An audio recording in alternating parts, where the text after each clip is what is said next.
Hi guys, ಹೇಗಿರ ನನ್ನ ಮತ್ತೊಂದು ವಿಡಿಯೋಗೆ ಸ್ವಾಗತ. ಇವತ್ತಿನ ವಿಡಿಯೋದು ಕಾಂಟೆಂಟ್ ಏನಂದರೆ ಸ್ಮೋಕಿ ಬಬಲ್ಸ್. ಈ ಸ್ಮೋಕಿ ಬಬಲ್ಸ್ಗೆ ಮಾಡೋದು ಸಿಕ್ಕಾಪಟ್ಟೆ ಈಸಿ. ಬೇಕಾಗಿರೋದು ಬರೀ ಒಂದು ಡಬ್ಬ, ಒಂದು ಪೆನ್ನೆ, ಇದು ರೀಫಿಲ್ ತೆಗ್ಬಿಟ್ಟು ಇದನ್ನು ಮಾಡಿಕೊಳ್ಳಿ, ಮತ್ತು ಒಂದು ಸೀಸರು, ಊದ್ಕಡ್ಡಿ, ಲೈಟರ್, ಮತ್ತು ಇದಕ್ಕೆ ನೀರು ಹಾಕೊಂಡು ಒಂದು ಹ್ಯಾಂಡ್ ವಾಶು, ಶ್ಯಾಂಪೂನೋ ಏನೋ ಹಾಕೊಂಡು ಸಕ್ಕರೆ ಹಾಕೊಳ್ಳಿ, ಆಯಿತಾ? ಸಕ್ಕರೆ ಹಾಕೊಂಡು ಇದಕ್ಕೆ ನಾನು ಹೋಲ್ ಮಾಡ್ಕೊಂಡಿದ್ದೀನಿ ನೋಡಿ, ಈ ಥರ. ಇಲ್ಲಿ ಪೆನ್ನ ಒಳಗಡೆ ಹಾಕ್ಕೊಂಡಿದ್ದೆ, ಆಯಿತಾ? ಆಮೇಲೆ ಈ ಕ್ಯಾಸ್ನ ತೆಗೆದ್ಬಿಟ್ಟು ಊದ್ಕಡ್ಡಿನ ಅನ್ಸ್ಕೊಳ್ಳಿ, ಅನ್ಕೊಂಡು ಸ್ವಲ್ಪ ಬಿಡಿ, ಹಾಗೆ ಬರಲಿ. ಆಮೇಲೆ ಆರಿಸ್ಬಿಟ್ಟು ಇನ್ನೊಂದು ಹೋಲ್ ಮಾಡ್ಕೊಂಡಿರ್ತೀರಲ್ಲ, 2 ಹೋಲಲ್ಲಿ ಒಂದು ಒಂಟೆ ಇರ್ತಲ್ಲ, ನಮ್ಮವಾಗ ಏನಲ್ಲಿ ನಿಮಗೋಸ್ಕರ ಮಾಡ್ತಿದ್ದೀನಿ. ಇದನ್ನು ಅನ್ಸ್ಕೊಳ್ಳಿ,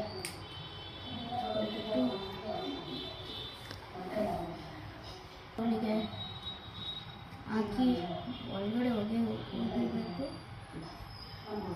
ನೋಡ್ಕೊಳ್ಳಿ, ಒಳಗಡೆ ಹೋಗಿ ಬತ್ತಿಲ್ಲ ಅಂತ. ಬತ್ತಿದ್ರೆ ಅಂಟಿ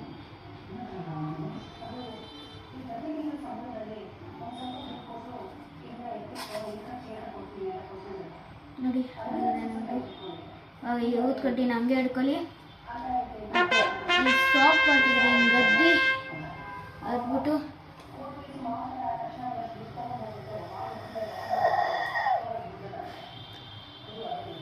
ನೋಡಿ, ಹೋಗೇ ಬಂತು ಬೊಬ್ಬ ನೋಡಿದ್ರು.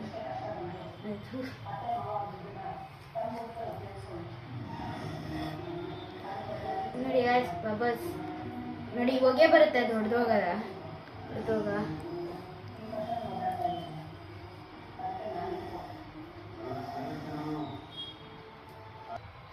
ಸೊ ಇವತ್ತಿನ ವಿಡಿಯೋ ಇಷ್ಟೇ. ನೋಡಿದ್ರಲ್ಲ ಸ್ಮೋಕಿ ಬಬಲ್ಸ್ ಹೇಗಿತ್ತು. ಮತ್ತು ಸಬ್ಸ್ಕ್ರೈಬ್ ಮಾಡೋದನ್ನು ಮರಿಬೇಡಿ, ಕಮೆಂಟ್ ಮಾಡಿ ಹೇಳಿ, ಆಯಿತಾ? ಇದು ಹೇಗಿತ್ತು ಮತ್ತೆ ಸಬ್ಸ್ಕ್ರೈಬ್ ಮಾಡೋದನ್ನು ಮರಿಬೇಡಿ.